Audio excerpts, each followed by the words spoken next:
রাতে যেহেতু ঠিক মতন ঘুম হয়নি, এই জন্য কিন্তু একটু সন্ধ্যা হয়ে গেছিলো ঘুম থেকে উঠতে।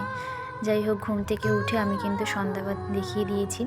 আর যেহেতু ঘরে প্রত্যেক দিন ধুনো চালাই, এই জন্য জানলার পাশে ধুনোচিটা রেখে দিই যতক্ষণ না ধোঁয়াটা কমে যাচ্ছে। তারপরে কিন্তু নিয়ে আবার ঠাকুরের জায়গাটা দেখে দিই। তো চিন্তা থাকে সারাদিন যেমন তেমন করি না কেন, সন্ধ্যাবেলার রাতের বেলার খাবারের চিন্তাও থাকে।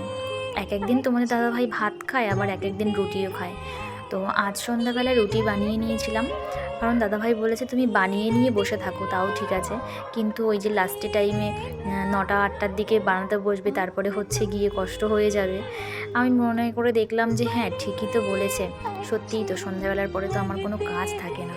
সেই টাইমটায় কিন্তু আমি ফাঁকে আজকে রুটি ভালো করে বানিয়ে ভেজে রেখে দিয়েছি হটপটে।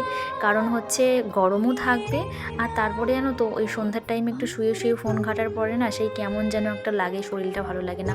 তখন মনে হয় যেন ওই যে গরম গরম আলু সেদ্ধ ভাত বসিয়ে দিই, আর ইচ্ছে করে না কিছু রান্না করি। আর রুটিটা এখন আমাদের প্রত্যেক দিনই বলতে গেলে রাতের বেলায় খাওয়া হচ্ছে। দাদা ভাইয়ের তো জানো যে ওয়েট লস আমি কিছুতেই করতে পারছি না, মানে কি বলবো।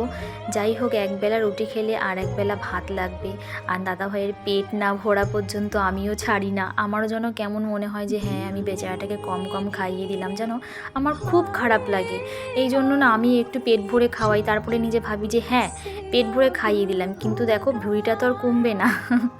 যাই হোক, ওটা তো মানে ঠাকুরের আশীর্বাদ, ঠাকুর দিয়েছে তাই হয়েছে, তাই না? এই নিয়ে এত মাথা ব্যথা করে লাভ নেই।